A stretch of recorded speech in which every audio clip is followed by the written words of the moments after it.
السلام علیکم۔ Urdu centre hub میں خوش آمدید۔ 12,000 یہودی بندر ہو گئے۔ روایت ہے کہ حضرت داؤد علیہ السلام کی قوم کے 70,000 آدمی عقبہ کے پاس سمندر کے کنارے ایلا نامی گاؤں میں رہتے تھے، اور یہ لوگ بڑی فراخی اور خوشحالی کی زندگی بسر کرتے تھے۔ اللہ تعالیٰ نے ان لوگوں کو اس طرح سے امتحان لیا کہ ہفتے کے دن مچھلی کا شکار ان لوگوں پر حرام فرما دیا، اور ہفتے کے باقی دنوں میں شکار حلال فرما دیا۔ مگر اس طرح ان لوگوں کی آزمائش میں ہوئی کہ ہفتے کے دن بے شمار مچھلیاں آتی تھیں اور دوسرے دنوں میں نہیں آتی تھیں۔ تو شیطان نے ان لوگوں کو یہ ہیلا بتا دیا کہ سمندر سے کچھ نالیاں نکال کر خشکی میں چند حوض بنا لو، اور جب ہفتے کے دن ان نالیوں کے ذریعے مچھلیاں حوض میں آ جائیں تو نالیوں کا منہ بند کر دو، اور اس دن شکار نہ کرو بلکہ دوسرے دن آسانی کے ساتھ ان مچھلیوں کو پکڑ لو۔ ان لوگوں کو یہ شیطانی ہیلا بازی پسند آ گئی، اور ان لوگوں نے یہ نہیں سوچا کہ جب مچھلیاں نالیوں اور حوضوں میں مقید ہو گئی تو یہی ان کا شکار ہو گیا، تو ہفتے ہی کے دن شکار کرنا پایا گیا جو ان کے لیے حرام تھا۔ اس موقع پر ان یہودیوں کے 3 گروہ ہو گئے۔ کچھ لوگ ایسے تھے جو شکار کے اس شیطانی ہیلا بازی سے منع کرتے رہے اور ناراض و بیزار ہو کر شکار سے باز رہے، اور کچھ لوگ اس کام کو دل سے برا جان کر خاموش رہے۔ دوسروں کو منع نہ کرتے تھے بلکہ منع کرنے والوں سے یہ کہتے تھے کہ تم لوگ ایسی قوم کو کیوں نصیحت کرتے ہو جنہیں اللہ تعالیٰ ہلاک کرنے والا یا سخت سزا دینے والا ہے۔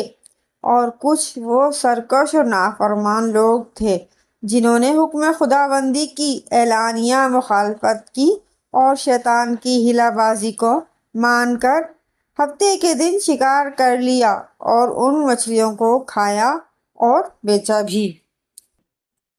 جب نافرمانوں نے منع کرنے کے باوجود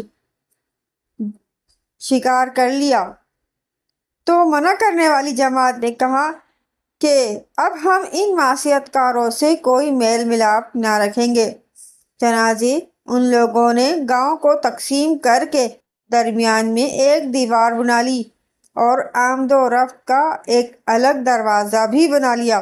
حضرت داؤد علیہ السلام نے غضبناک ہو کر شکار کرنے والوں پر لعنت فرما دی۔ اس کا اثر یہ ہوا کہ ایک دن خطا کاروں میں سے کوئی بھی باہر نہیں نکلا، تو انہیں دیکھنے کے لیے کچھ لوگ دیوار پر چڑھ گئے تو کیا دیکھا کہ وہ سب بندروں کی صورت میں مسخ ہو گئے ہیں۔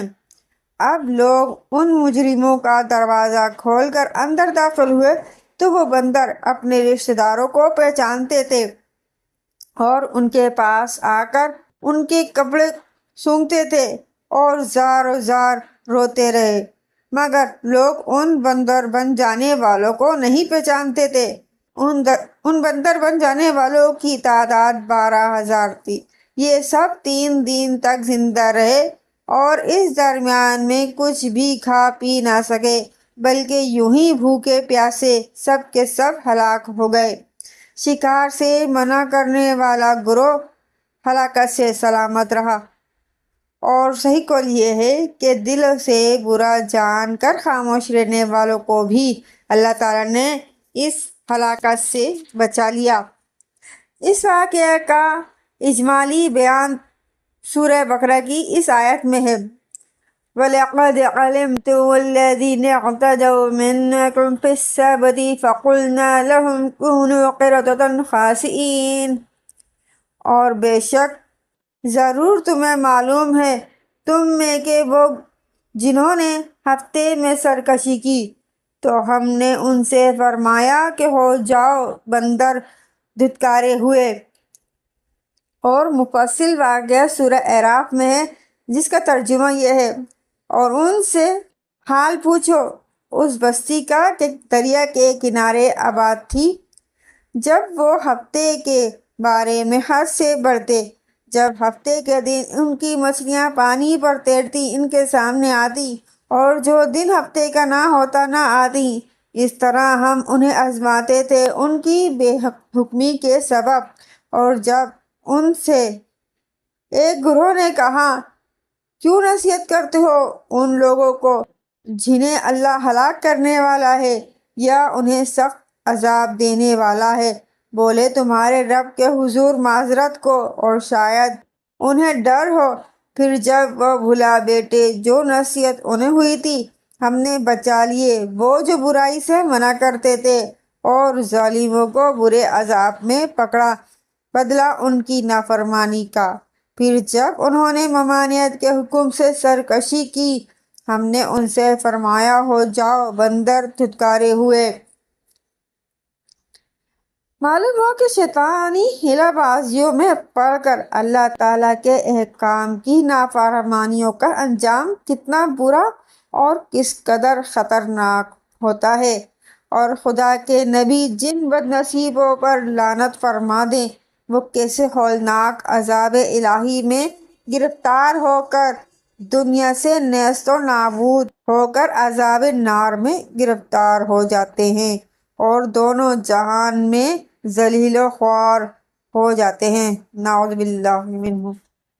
اصحاب ایلہ کے اس دل دہلانے والے واقعے میں ہر مسلمان کے لیے بہت بڑی عبرتوں اور نصیحتوں کا سامان ہے۔